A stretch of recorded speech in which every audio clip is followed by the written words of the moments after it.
Well, it's the end of MSI Day 4 Rumble Stage with coverage brought to you by Alienware. I'm joined by BioPanther from Pentanet Hello. to talk about how happy we both are with Yeah, the 100%. upset of Cloud9 that will force them into a really tough position tomorrow. Yeah, like I'm so happy, like because it just makes the whole event so interesting, and like I'm a huge PSG fan, so making this upset is the way to go. You are a fan of PSG, you're saying? Yeah, because I feel like they're like the underdogs where we were at Group A. Like they can do so much damage and like make a huge statement for their region, and like they're just playing super well. So like I'm really like excited and proud of like their region as well. Well, I will say I think you might have done more help for Mad Lions than you did PSG because I think it was more likely that after yesterday's games, Mad Lions was going to be the one that has to secure that fourth Yeah, slot. But we'll see. But yeah. I mean, you guys incredibly happy. You mentioned it's because of the PSG stuff, but any other reasons? I mean, I don't know if you guys were like, we just don't want to go undefeated in this group, or sort of what your goals were. I think my goal was just for like it's really sad that we ended up like losing and then getting the win after like we get eliminated the win. But it's just super exciting because like for us, we really can perform against these teams. It's just that we lost a lot of our like identity as a team and we kept stumbling when we shouldn't have. And it's really sad that we end our journey here. But I'm just super excited to like take our learnings back to OS and really like do the best that we can and show back maybe in Worlds and like even take the next two games tomorrow as like our biggest learnings. Yeah. Yeah. Flowers, who was casting that game, I think at the start Yeah. of it said something like, "Oh, the way that these guys are drafting, the way that they're situating themselves, they're not looking to cheese, they're not looking to try to do anything wild. They just think that they can straight up beat Cloud9." So I don't know if that's Yeah. sort of what you thought was like. You're like, we can definitely beat these guys. Well, for us, it's like the standard 5v5 front to back comp is like our strategy, and we kind of just trying to mix it up and play the Yorick, the Zed, the Kiana, and like we kept like having issues in like how to actually execute on those comps. So we just played to our strengths and what made us get here in the first place from the LCO and just do the best that we can because we can take games from these teams and we just had to really just show up on the day and that's what we did today. There's a really interesting narrative about the fact that you guys beat Cloud9 because, of course, Yeah. at the end of last year, NA was able to basically drain all these players out of your Yeah. your region.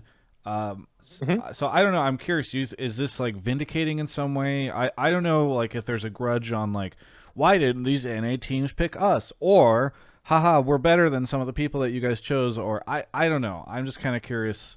If the NA situation plays it all into this win.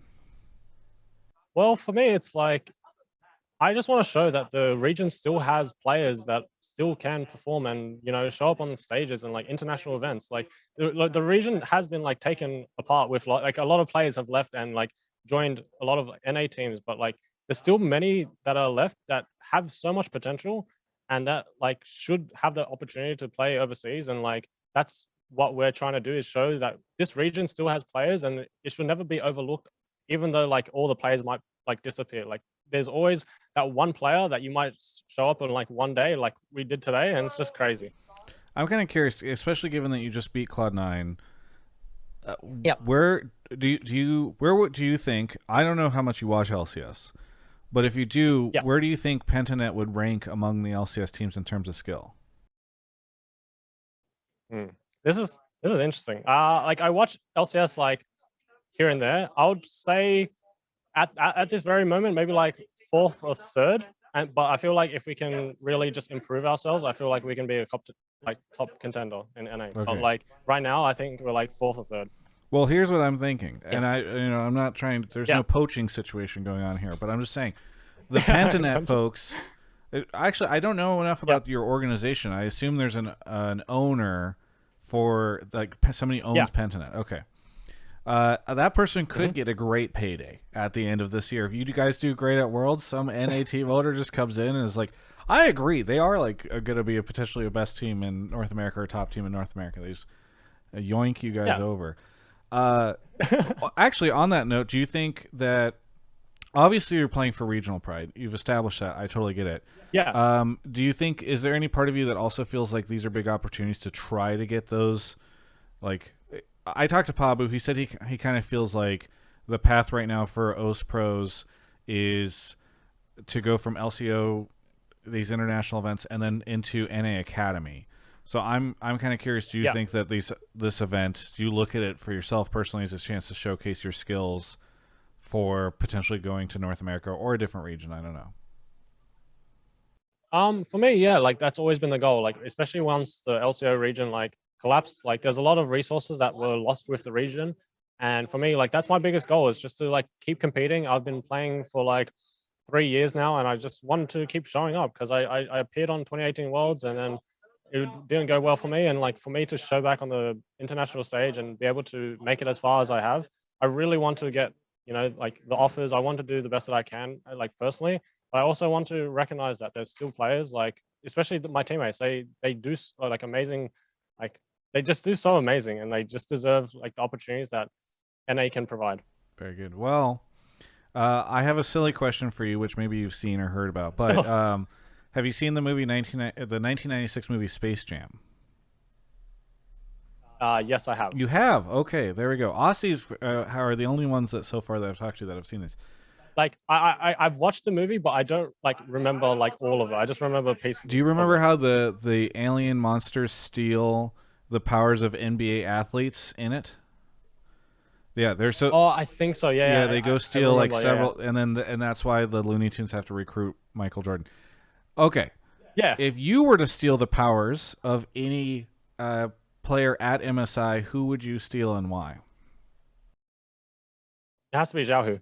I think Xiaohu is just crazy. Like he can play mid top. Like he's super good at the champs he plays, and he just knows how to like just take advantage of certain opportunities that a lot of top laners in like MSI Rumble stage aren't doing. And he's crazy flexible. I feel like I would 100% do that. Very good. Well, thank you so much for the interview. Anything you want to say to any of the fans out there? Thank you so much. Like just I'm sorry that we got eliminated and we won, but I'm super happy that we could perform and maybe make like a huge difference on the standings on MSI Rumble stage. We have 2 more games left, so keep supporting us, and we'll just hashtag send it for the next few. Very good. Well, thank you again for the interview. Thank you. Not so thank you on the maybe screwing over my region, but I after what we did to you guys, I don't blame you. So thank you again for the Yeah. interview. Thank you again for the interview. For everyone else, you can check out the rest of my coverage of all things MSI right here on my YouTube channel. Hello. Thanks so much for watching that video. I really appreciate it. By the way, have you seen our hot tub streams? Mark and I are doing hot tub streams every day after the MSI matches, and they're increasingly getting depressing because of how things are going. No, we're having a good time. We're having a good time. Why would I be too upset? I still think we get out. Oh my god. How's your laptop? It's I think it barely avoided getting hit. It's mostly okay. I'm a hot tub streamer. So be sure to check it out. I'm getting a bit of a sunburn. I have a sunburn right. I don't know if you can see. Does this show up? Does this show up? Anyway, that's over at twitch.tv/Travis Gafford. And you know what's awesome is we're streaming it on an Alienware computer. And you know what else is awesome? Alienware just announced some really cool stuff, including the X Series notebook. Go just do yourself a favor and Google Alienware X Series. Take a look at their new notebook. There's more information coming about them June 1st, so stay tuned for that. And check out their link in the description.